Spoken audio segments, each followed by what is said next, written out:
Hello everyone, welcome to History and Culture. The Xinhai Revolution broke out in 1911, marking the beginning of the fall of the Qing Dynasty. Soon after, various local governments declared their independence from Qing rule, ultimately leading to the downfall of the Qing Dynasty. On February 12, 1912, the last emperor of the Qing Dynasty issued an abdication edict, and after 276 years, the Qing dynasty completely exited China's historical stage. So, where did the so-called elite Qing army, reportedly numbering 1 million, go? Today, we will unravel this mystery. According to historical records, the Qing dynasty's predecessor was the later Jin, established by Nurhaci in 1616. It was a minority state dominated by the Jurchen people. Initially, the Jurchen military was known as the Manchu Eight Banners, a military system established by Nurhaci in 1615. The original 8 banners were divided into 4 main banners: yellow, white, blue, and red. Later, 4 additional banners, ordinary yellow, ordinary red, ordinary blue, and ordinary white, were added. The core of this system was the Jurchen people. During the process of unifying the Jurchen tribes and fighting the Ming dynasty, Nurhaci, in order to enhance the fighting power of his army, incorporated Mongols and Han soldiers, forming the Mongol 8 Banners, and Han Army 8 Banners. These 3 components became the core of the Qing military before their entry into China. In the early years of the Qing dynasty's establishment, the 8 Banners military was very powerful.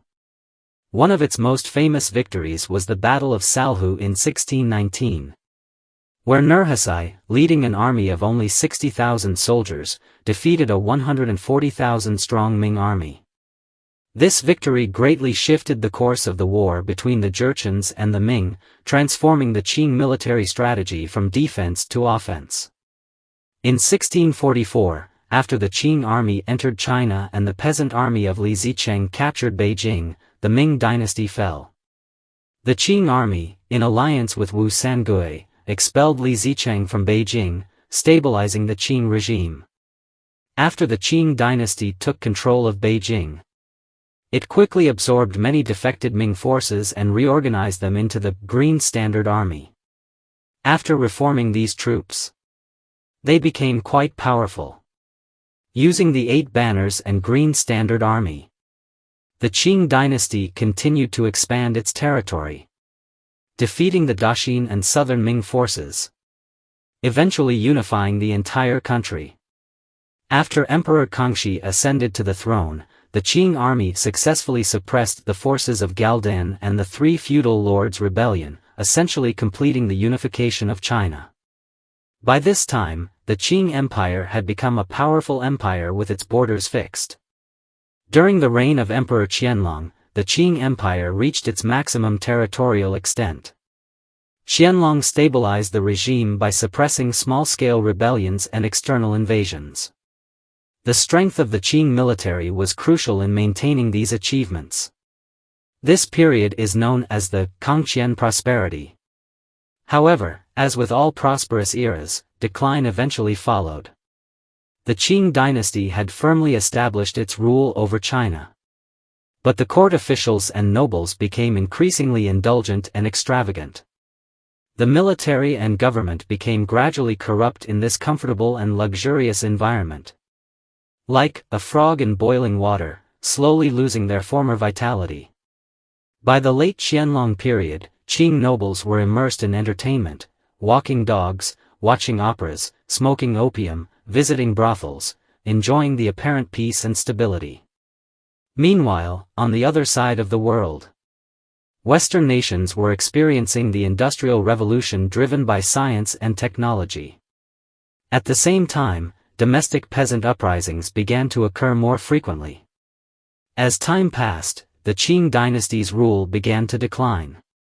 Invasions by Western powers and peasant uprisings posed significant challenges to Qing rule. The Qing dynasty suddenly found that its once invincible 8 Banners army was no longer as formidable. In the face of Western modernized armies, such as those of Britain and France, The Qing Eight Banners suffered defeats in battle. Facing Western firearms, the Qing dynasty not only lost battles but was also forced to sign unequal treaties, ceding territory and paying reparations, struggling to maintain its regime. Meanwhile, the largest and most far-reaching peasant uprising in Chinese history, the Taiping Rebellion, erupted. At first, the Taiping army swept through the region, defeating both the Eight Banners and the Green Standard Army, even capturing Nanjing. In response to the increasingly dire situation, the Qing government had to abandon its past policy of favoring the Manchu and neglecting the Han, and started granting more power to Han local officials to organize and train local militias to resist the Taiping forces. Among these local militias, the most famous were Zhenguofan's Xiang Army and Li Hongzhang's Hui Army. These locally trained forces became the main force in suppressing the Taiping Rebellion. In 1864, the Xiang Army and Hui Army joined forces to capture Nanjing. And after a fierce battle, the last stronghold of the Taiping Army was destroyed. The Taiping Rebellion was completely suppressed by 1868. Although the Taiping Rebellion was quelled, the Qing dynasty still faced external pressures. Just as the internal chaos had been brought under control, the modernized armies of Western powers remained an overwhelming threat. The local armies that had helped suppress the Taiping forces allowed the Qing dynasty to maintain its rule. But in the face of the powerful fleets and artillery of Western countries, the Qing military was still struggling. At that time, the corrupt central government of the Qing dynasty was unable to establish a strong army capable of both offense and defense. Although the Qing dynasty still boasted a million-strong army in name, these forces had long since lost their combat effectiveness, resembling a beast without bones, unable to resist the attacks of Western nations. The first major blow came during the First Sino-Japanese War, when the Qing dynasty's Beiyang fleet was almost completely destroyed. This navy, once created by the four great ministers of the Qing's revitalization, Zhenguofan, Li Hongzhang, Zhuo Zongtang, and Zhang Jidong, suffered a complete failure, and Qing China's naval power was effectively erased. Soon after, the Eight-Nation Alliance again invaded Beijing, and Empress Dowager Cixi, along with the Qing rulers, fled in panic. At this point, the Qing army had completely collapsed and could no longer protect the regime, leading to the fragmentation of the nation. In the late Qing period, after the death of local power figures such as Li Hongzhang, Yuan Shikai rose to prominence. He boldly introduced advanced Western military technologies and established a modernized Beiyang army. This new military force allowed Yuan Shikai to gain significant military power, enabling him to challenge the central government and eventually become the prime minister of the Qing dynasty. By controlling the Beiyang army, Yuan Shikai seized most of the military power, and he ultimately forced the abdication of Emperor Puyi, thus ending the Qing dynasty's rule. Yuan Shikai became the provisional president of the Republic of China.